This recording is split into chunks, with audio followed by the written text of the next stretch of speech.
Hai, aku mau cerita dikit tentang almarhum papaku ya. Dari kelas 5 SD, aku diurus almarhum papa yang jadi bapak rumah tangga. Aku masih inget banget keseharian dia. Mulai dari bangunin buat berangkat sekolah, siapin sarapan, antar jemput les, sampai nemenin aku pas ngerjain PR. Selain itu, dia juga ngerawat taman, beres-beres rumah, ngurus anjing peliharaan, sama bantuin ibu ngerjain tugas kantor. Buatku dia keren karena bisa ngelakuin semua itu dengan telaten. Tapi pas udah dewasa aku jadi bingung. Kenapa ya ada stigma negatif buat bapak rumah tangga? Kayak misalnya dibilang kurang manly, apakah pembagian perannya emang sekaku itu ya? Laki-laki sebagai provider sementara istri ngurus rumah? Nah makanya di episode kali ini kami mau wawancarai dua bapak rumah tangga dari generasi muda untuk menggali opini sama pengalaman mereka. Apakah mereka juga korban dari stigma negatif itu? Apa yang mendorong mereka buat jadi bapak rumah tangga? Subscribe YouTube Tirto, follow Instagramnya sama stay tune ya. Terutama buat kamu-kamu yang sebentar lagi mau jadi pasutri.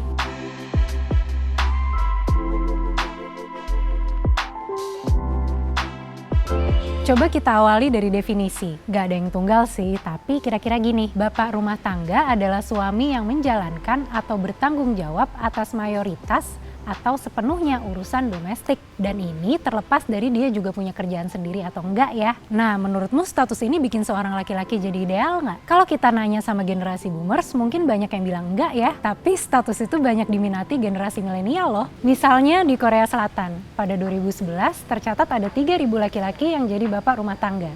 Jumlahnya naik jadi 13.000 pada Maret 2021, di mana 74,5%-nya berusia 30-40 tahun. Di Amerika Serikat juga trennya sama. Menurut Pew Research, pada 2012 ada 2 juta bapak rumah tangga yang kerjanya ngurus anak di rumah. Jumlah ini naik 90% dari tahun 1989. Kalau di Indonesia gimana? Ya pasti ada dong. Nih, ada Reza Aji, seorang bapak rumah tangga yang nyambi jadi editor di media online. Setahun setelah nikah, Reza memutuskan untuk resign dari kerjaannya buat nemenin istrinya lanjut S2 di Inggris.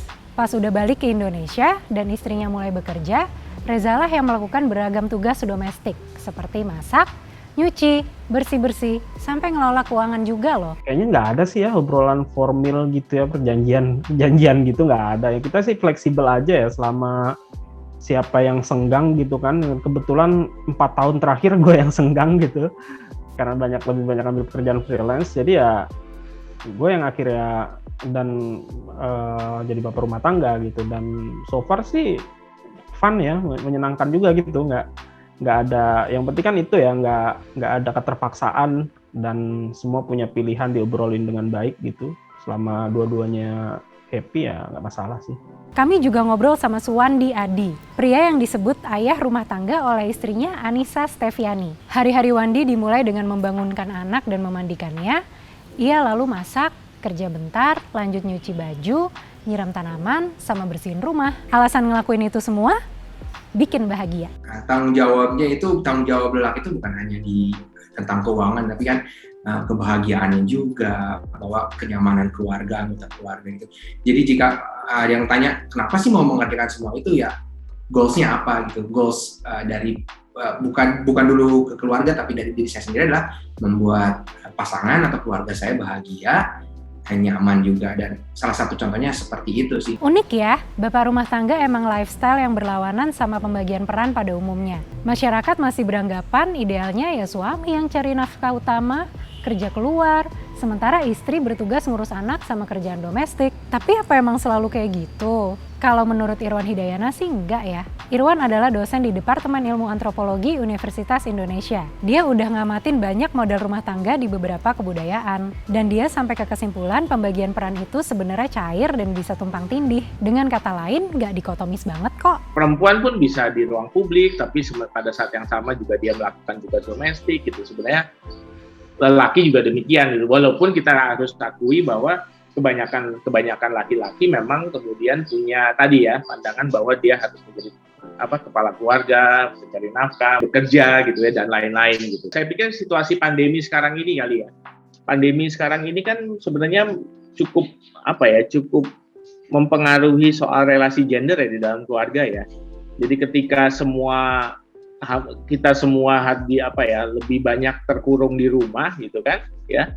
Jadi mungkin banyak laki-laki yang baru sadar apa yang dilakukan istrinya selama kalau dia bekerja, istri di rumah, dia baru sadar istrinya tuh melakukan apa aja kan gitu ya. Jadi atau bahkan kemudian ketika banyak laki-laki yang mencari nafkah itu kemudian terkena PHK gitu kan ya.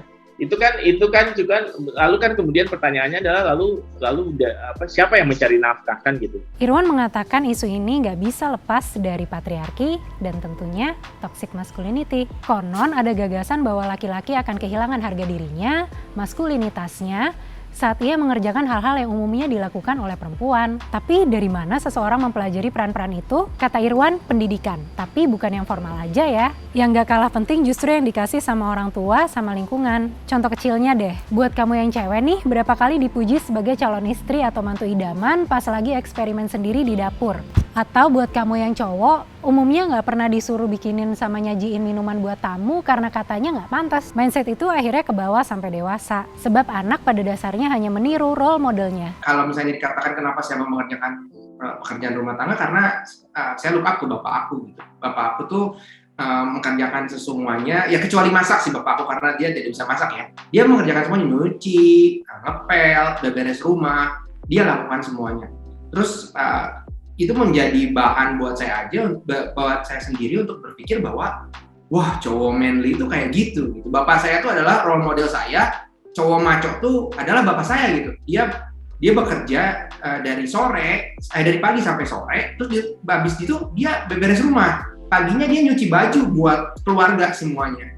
Dan buat aku keren banget, bapakku tuh kok maco banget gitu. Cerita Reza juga serupa. Dia punya ibu yang boleh dibilang progresif karena gak batasin peran laki-laki dan perempuan. Dan itu juga yang bikin Reza pede sama perannya. Insecure nggak ada alasan untuk insecure ya buat gue ya. Maksudnya kalau insecure soal karir istri gitu, misalnya pendidikan istri lebih tinggi gitu ya, gue rasa itu hal yang menyenangkan malah. Maksudnya ada kebanggaan tersendiri gitu kan ketika itu lu pasanganmu punya karir yang bagus, punya pendidikan yang bagus, itu malah kebanggaan tersendiri ya. Kalau gue sering bercandanya tuh kan dulu kita sering ada jokes di belakang suami yang hebat tuh ada istri yang luar biasa gitu. Gue rasa juga sebaliknya lah ya.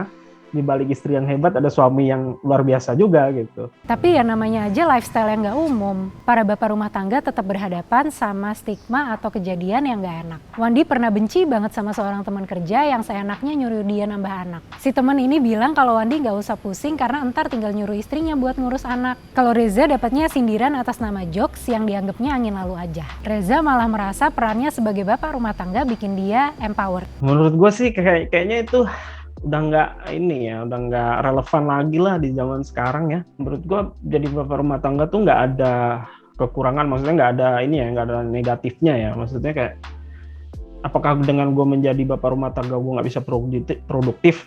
Nggak juga gitu kan. Gue juga masih mengerjakan hal-hal yang gue sukain gitu dari sisi karir gitu kan.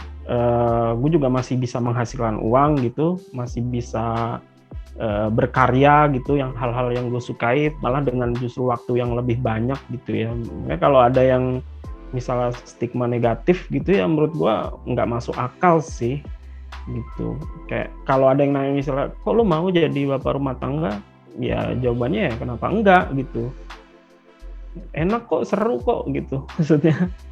Ya pada dasarnya ini soal kesepakatan ya. Kalau emang mau berbagi peran secara fleksibel tinggal diomongin aja sama pasangan. Enaknya kapan? Kalau saran istri Wandi, Anissa Steviani, usahakan sebelum nikah. Perempuan yang biasa dipanggil Ica itu menekankan pentingnya sesi obrolan yang serius sebelum kepelaminan. Untuk menyamakan visi misi sampai bersepakat soal pembagian peran yang akan pasangan jalankan pas udah serumah. Kenapa? Biar nggak zonk. Dikiranya doi mandang kamu sebagai partner yang setara, aslinya otoriter juga. Jadi aku tuh ingin menormalkan ini gitu, karena aku merasa punya power, aku jadi ya cuek aja kalau kita sebagai perempuan gak ngerjain kerjaan rumah tangga juga nggak mengurangi nilai kita sama sekali, dan suami kita juga nggak jadi berkurang harga dirinya gitu. Pembagian peran tuh yang harus penting adalah sepakat, nggak ada nilai standarnya bahwa laki-laki harus ngerjain kerjaan rumah, enggak. Kalau kalian sepakat bahwa perempuan yang mengerjakan ya why not. Yang penting adalah sepakat di dalam keluarga ya. Jadi bisa hal itu adalah tidak mendengarkan orang tua kita, tidak mendengarkan mertua, tidak mendengarkan tetangga, tidak mendengarkan saudara, tapi sepakat di dalam rumah tangga adalah kesepakatan itu sendiri. Jadi siapa yang menyepakati ya di dalam keluarga itu sendiri, bukan dari luar. Nah, kalau kamu sendiri, khususnya yang cowok-cowok nih, gimana ngelihat peran sebagai bapak rumah tangga? Tertarik gak? Share opini kamu di kolom komentar ya. Jangan lupa subscribe YouTube Tirto sama follow Instagramnya. Kita ketemu lagi di Newsroom 63B edisi berikutnya. Bye!